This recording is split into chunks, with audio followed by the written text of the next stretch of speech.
بسم اللہ الرحمن الرحیم وما خلقت الجن والانس الا لیعبدون صدق اللہ العظیم وصدق رسولہ النبی الامین الکریم ونحن علی ذلک لمن الشاہدین والشاکرین الحمد للہ رب العالمین۔ آئیے ہمارا آپ سب سے پہلے نہایت ہی عقیدت و محبت کے ساتھ آقا نامدار مدینے کے تاجدار دونوں عالم کے مالک و مختار جناب احمد مجتبیٰ محمد مصطفیٰ صلی اللہ علیہ وسلم کی بارگاہ بے کس پناہ میں درود پاک کی ڈالیاں نچھاور کریں۔ پڑھیے بآواز بلند اللہ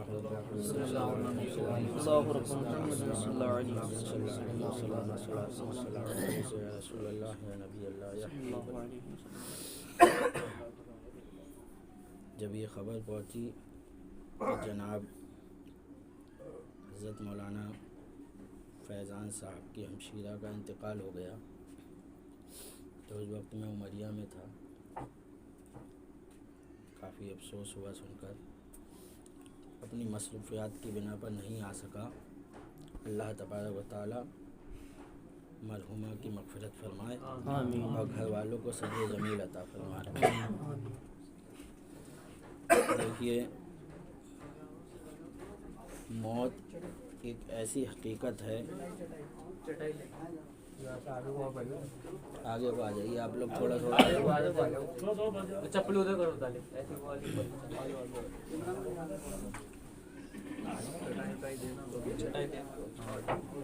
دودھ پاک پڑھیے ایک بار۔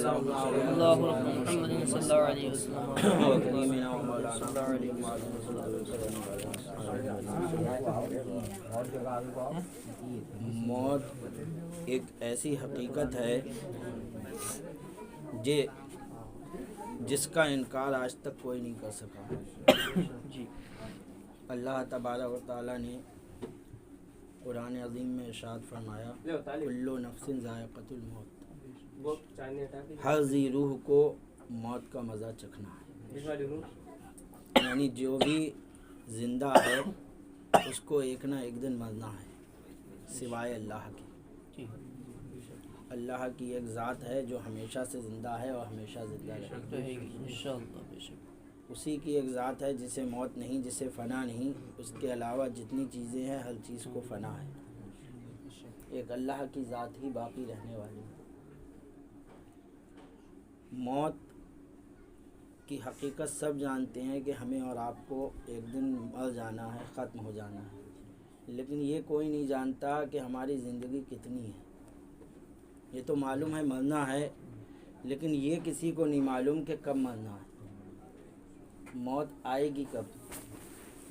اگر یہ حقیقت کھول دی جاتی کہ کب مرنا ہے تو زندگی کا مزہ ہی آدمی کا پھیکا ہو جاتا۔ آج جو دنیا میں آدمی رہ رہا ہے اس کی تاریخ پتہ ہوتی، دنیا میں آتے ہی اسے علم ہوتا کہ ہمیں فلاں دن مر جانا ہے، تو اس کا جینے کا سارا مزہ ختم ہو جاتا۔ حضرت عیسیٰ علیہ الصلاۃ والتسلیم کا گزر ہوا ایک جگہ سے، تو ایک اونٹ بہت موٹا تازہ، بہت فربا چل رہا تھا خوب، کبھی ادھر کود رہا تھا کبھی ادھر کود رہا تھا۔ حضرت عیسیٰ علیہ الصلاۃ والتسلیم نے اس کے کان میں کچھ کہہ دیا اور چلے گئے۔ جب کچھ عرصے کے بعد واپس ادھر سے گزر ہوا تو دیکھا کہ وہ اونٹ بالکل سوکھ کر کاٹا ہو چکا تھا، اور جو کود رہا تھا، اچھل رہا تھا، وہ سب ختم کر کے ایک جگہ بیٹھا ہوا تھا بس۔ آپ کے ساتھیوں نے پوچھا، اے اللہ کے رسول، آپ نے اس سے کیا کہہ دیا تھا جو یہ اچھا خاصا موٹا فربا تازہ تھا، اور اب اس کی حالت یہ ہو گئی ہے کہ دن پہ دن یہ گرتا چلا جا رہا ہے؟ تو حضرت عیسیٰ علیہ الصلاۃ والتسلیم نے فرمایا، میں نے اس کے کان میں صرف اتنا کہا تھا کہ تجھے موت بھی آنی ہے۔ موت کی یاد دلائی تھی اسے کہ تجھے مرنا ہے۔ موت کو بھولا ہوا تھا، دنیا کے مزے میں مست تھا، کھانے پینے میں، لیکن جیسے ہی اس کے کان میں یہ بات آئی کہ مرنا ہے، اپنے سارے مزے بھول گیا۔ اسی لیے اللہ کے رسول صلی اللہ تعالیٰ علیہ وسلم نے ارشاد فرمایا کہ دنیاوی لذتوں کا مزہ کاٹنے والی موت کو کثرت سے یاد کرو. دنیاوی لذتوں کا مزہ کاٹنے والی موت کو کثرت سے یاد کرو کہ جب ہم کثرت سے یاد کریں گے کہ ایک نہ ایک دن ہمیں مر جانا ہے تو ہم دنیا میں بہت کم پڑیں گے. آج یہ تو سب مانتے ہیں کہ مرنا ہے، لیکن یہ نہیں آدمی سوچتا ہے کہ دنیا میں اللہ نے ہمیں کس لیے بھیجا ہے. ہماری جو دنیا میں ہم آئے ہیں تو کس لیے آئے ہیں؟ مر کر چلے جائیں گے، لیکن جس کام کے لیے اللہ نے ہمیں بھیجا ہے ہم وہ کام تو یہاں پر کر جائیں. مرنا ہے یہ تو سب مانتے ہیں کہ مرنا ہے، لیکن کیا دنیا میں آنے کا ہمارا اور آپ کا کوئی مقصد نہیں ہے؟ ہم صرف یہاں کھانے کے لیے آئے تھے، ہم صرف یہاں کمانے کے لیے آئے تھے، یہاں ہم شادی بیاہ رچانے کے لیے آئے تھے، دوستی یاری کرنے کے لیے آئے تھے. کیا ہم نے اور آپ نے غور کیا کہ آخر ہم دنیا میں آئے کیوں تھے؟ دنیا میں آنے کا ہمارا مقصد کیا ہے؟ مرنا تو ہے، مر کر چلے جائیں گے، لیکن ہم دنیا میں بھیجے کیوں گئے؟ ہمیں دنیا میں آ کر کرنا کیا ہے؟ تو قرآن ہماری رہنمائی فرما رہا ہے. قرآن ہمیں بتا رہا ہے کہ اے لوگو، جب ہم نے تمہیں دنیا میں بھیجا ہے تو ایسے ہی نہیں چھوڑ دیا، بلکہ تمہاری رہنمائی کے لیے ہم نے قرآن نازل فرما دیا، جو قدم قدم پر تمہاری رہنمائی کرے گا اور تمہیں بتائے گا کہ دنیا میں تم کیا کرنے کے لیے آئے ہو. تو ہم نے قرآن سے پوچھا ہے، قرآن تو بتا دے ہم دنیا میں کس لیے بھیجے گئے؟ کیا کھانے کے لیے بھیجے گئے ہیں؟ قرآن نے کہا نہیں، کھاتے تو جانور بھی ہیں. کہا کیا کمانے کے لیے بھیجے گئے ہیں؟ کہا نہیں، کماتے تو کافر بھی ہیں. کیا شادی بیاہ کرنے کے لیے بھیجے گئے ہیں؟ کہا نہیں، شادی بیاہ تو اور قومیں بھی کیا کرتی ہیں. بھیجنے کا ہمارا مقصد کیا ہے؟ پھر ہم کس لیے دنیا میں بھیجے گئے؟ اللہ اکبر. تو قرآن فرماتا ہے وما خلقت الجن والانس الا لیعبدون، ہم نے جنوں اور انسانوں کو صرف اپنی عبادت کے لیے پیدا کیا. قرآن نے ہمارا مقصد ہمیں بتا دیا کہ اے انسان، تو دنیا میں کھانے کے لیے نہیں آیا، کمانے کے لیے نہیں آیا ہے، تو شادی بیاہ رچانے کے لیے نہیں آیا ہے. تیرا جو مین مقصد ہے، تیرا مین کام جو ہے دنیا میں، اللہ نے جس لیے تجھے پیدا کیا ہے وہ ہے اللہ کی عبادت. رب کی عبادت کے لیے ہم اور آپ یہاں آئے. وہ کام ہمیں کر کے جانا چاہیے. مرنا ہے ہمیں اور ہم وہی کام نہ کر پائیں جس کام کے لیے ہمیں بھیجا گیا تھا، تو ہمارا جب واپس پہنچیں گے تو جس نے ہمیں بھیجا ہے وہ ہم سے پوچھے گا ضرور. اگر ہم ابھی یہیں کسی کو بھیجیں کہ جاؤ بھائی شاہمت گنج چلے جاؤ اور شاہمت گنج سے جو ہے 1 کلو مسور کی دال لے آنا، اور جانے والا جائے شاہمت گنج میں پورا ٹہل ٹال کر سب طرف گھوم گھام کر واپس آ جائے، پورا دن لگا کر آ جائے، لیکن 1 کلو مسور کی دال لے کر نہ آئے. آتے ہی ہمارا پہلا سوال اس سے کیا ہوگا؟ لاؤ بھائی مسور کی دال کہاں ہے؟ یہی سوال ہوگا نا. وہ کہے گا ارے وہ تو لائے ہی نہیں. چھوٹتے ہی کہیں گے تو پاگل تھا، کیا کرنے گیا تھا شاہمت گنج؟ کہو گے آپ پاگل، آپ کے منہ سے یہی جملہ نکلے گا تو پاگل تھا، شاہمت گنج نے تجھے ٹہلنے بھیجا تھا میں نے. تو اللہ تبارک و تعالیٰ نے دنیا میں بھیجا اپنی عبادت کرنے کے لیے، اور تم دنیا کے اور رنگ مستیوں میں لگ گئے.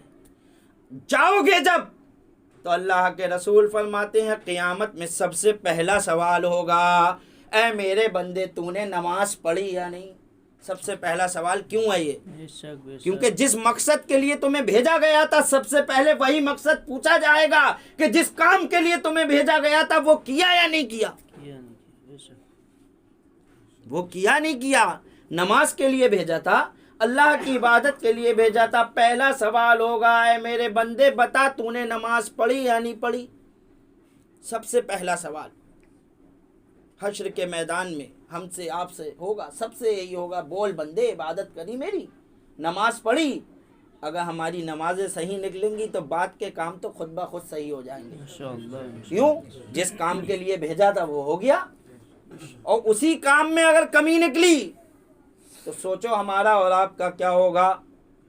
اللہ تبارک و تعالی ہمیں اور آپ کو توفیق عطا فرمائے۔ ہم اور آپ اپنے عزیز کو قبرستان تک چھوڑنے جاتے ہیں، ایک بار نہیں، 2 بار نہیں، بارہا جاتے ہیں، لیکن کبھی وہاں پہنچ کر یہ سوچتے ہیں کہ کبھی ہمیں بھی اس قبر میں آنا ہے۔ آج جیسے ہم اپنے عزیز کو چھوڑ کر جا رہے ہیں، ایسے ہی کوئی ہمیں یہاں چھوڑ کر چلا جائے گا۔ اس وقت قبر کی اندھیری کوٹھری میں تنہا ہم ہوں گے اور ہمارے اعمال ہوں گے، اس کے علاوہ کچھ نہیں ہوگا۔ ہم ہوں گے اور ہمارے اعمال ہوں گے۔ جب قبر میں مردے کو رکھا جاتا ہے تو قبر بھی یہی کہتی ہے، اے آنے والے آ، تو اس سے پہلے بھی آیا تھا، تو اس سے پہلے بھی آیا تھا۔ کبھی اپنے بھائی کو لے کر آیا تھا، کبھی اپنی بہن کو لے کر آیا تھا، کبھی اپنے والد کو لے کر آیا تھا، کبھی اپنے بیٹے کو لے کر آیا تھا، لیکن تو غفلت میں رہا، تو نے نہ سوچا کہ مجھے بھی آنا ہے۔ اس وقت ہم کیا جواب دیں؟ قبر کہے گی اب آئے ہو غفلت میں پڑھ کر، سب کچھ بھلا کر، دنیا میں لگ کر۔ میرے بھائیوں، ایک دن جانا ہے۔ موت اللہ نے یہ زندگی دی ہے، وہ مالک ہے، جب چاہے لے لے۔ ہم مجبور ہیں، ہم کچھ نہیں کر سکتے۔ اعلی حضرت فرماتے ہیں راہ پرخار ہے کیا ہونا ہے، پاؤں افگار ہیں کیا ہونا ہے، چھپ کے لوگوں سے کیے جس کے گناہ وہ خبردار ہے کیا ہونا ہے۔ ہم نے تو چھپ کے کر لیے گناہ، چھپ کے، لیکن جس کے گناہ کر رہے ہیں وہ تو خبردار ہے، وہ خبردار ہے کیا ہونا ہے۔ دل ہمیں تم سے لگانا ہی نہ تھا، دل ہمیں تم سے لگانا ہی نہ تھا، بندہ ناچار ہے کیا ہونا ہے۔ بندہ مجبور ہے، یہاں نہیں چل سکتی، موت کے آگے کسی کی نہیں چل سکتی۔ جو عمر اللہ تبارک و تعالیٰ نے لکھ دی ہے، کسی کی 10 سال، کسی کی 15، کسی کی 20، کسی کی 25، کسی کی 50، کسی کی 80، جس کی جو عمر لکھ دی ہے، اس عمر میں جب وہ آئے گا تو ایک آن نہ ادھر ہوگی نہ ادھر، اور موت آ جائے گی۔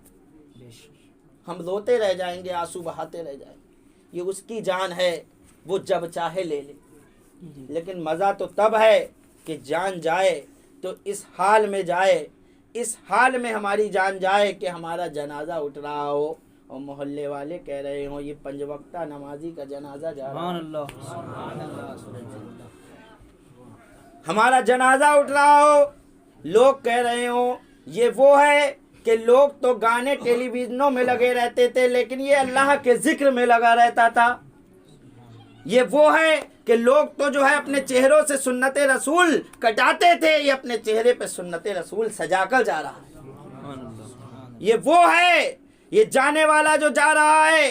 کوئی کہنے والا یہ کہے کہ یہ کسی انسپیکٹر کا جنازہ جا رہا ہے، کیا مسلمان کو خوشی ہوگی؟ ایک ایمان والے کو ہرگز خوشی نہیں ہوگی کہ اس کا جنازہ اٹھے، اور کوئی کہے کہ یہ انسپیکٹر کا جنازہ جا رہا ہے، یہ ڈی ایم کا جنازہ جا رہا ہے، یہ سی ایم کا جنازہ جا رہا ہے، یہ ایس پی کا جنازہ جا رہا ہے، یہ کمشنر کا جنازہ جا رہا ہے، یہ فلاں نیتا کا جنازہ جا رہا ہے، یہ فلاں سبھاسد کا جنازہ جا رہا ہے، یہ فلاں ایم پی کا جنازہ جا رہا ہے، یہ فلاں گنڈے کا جنازہ جا رہا ہے، یہ اپنے محلے کے دادا کا جنازہ جا رہا ہے۔ کیا ایک مومن کو خوشی ہوگی؟ ہرگز نہیں ہوگی۔ ایک ایمان والا تو تب خوش ہوگا جب اس کا جنازہ اٹھ رہا ہو اور کہنے والے کہتے ہو ایک عاشق رسول کا جنازہ جا رہا ہے، ایک محمد مصطفیٰ کے غلام کا جنازہ جا رہا ہے۔ نعرے تکبیر، نعرے رسالت، غلام مصطفیٰ، غلام مصطفیٰ حضرت مفتی عرفان صاحب قبلہ۔ مومن تو تب خوش ہو جائے گا، اس کی روح کو سکون مل جائے گا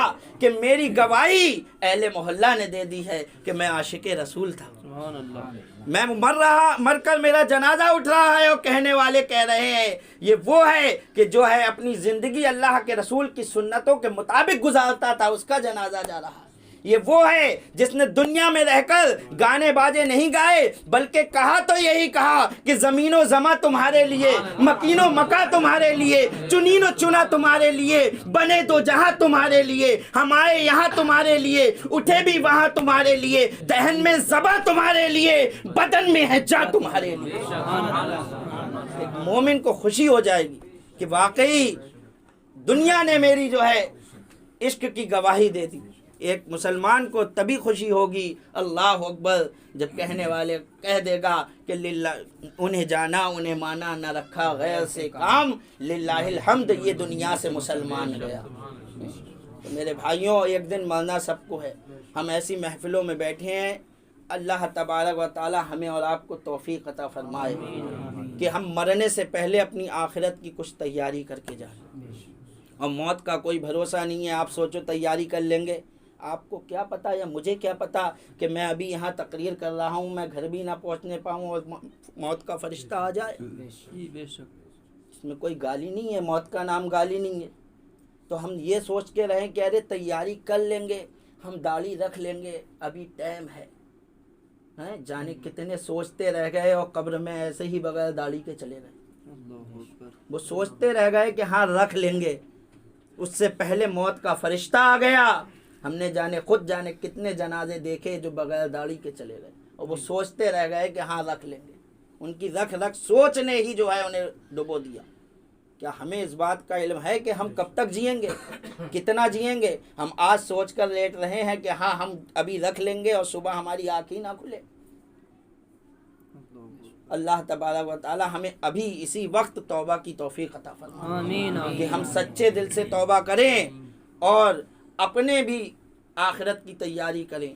اور اگر ہم نے یہاں پر سچے دل سے توبہ کر لی تو ہم اپنے ہی لیے فائدہ نہیں کریں گے، مرحومہ کے لیے بھی فائدہ کریں گے۔ جی جی سبحان اللہ، ہے نہیں؟ یہاں توبہ کریں گے، میرے کہنے پر آپ نے توبہ کی، حدیث رسول سن کر آپ نے توبہ کی، آپ کو بھی ثواب ملا، مجھے بھی ثواب ملا۔ یہ جو ثواب ملے گا یہ سارا ثواب ہم توبہ کا جو ہے مرحومہ کو بخش دیں گے۔ سبحان اللہ، ایک بندہ مومن توبہ کر لے، اس سے بڑا اور کیا ہو سکتا ہے؟ اللہ تبارک و تعالی ہمیں اور آپ کو سب کو توبہ کی توفیق عطا فرمائے۔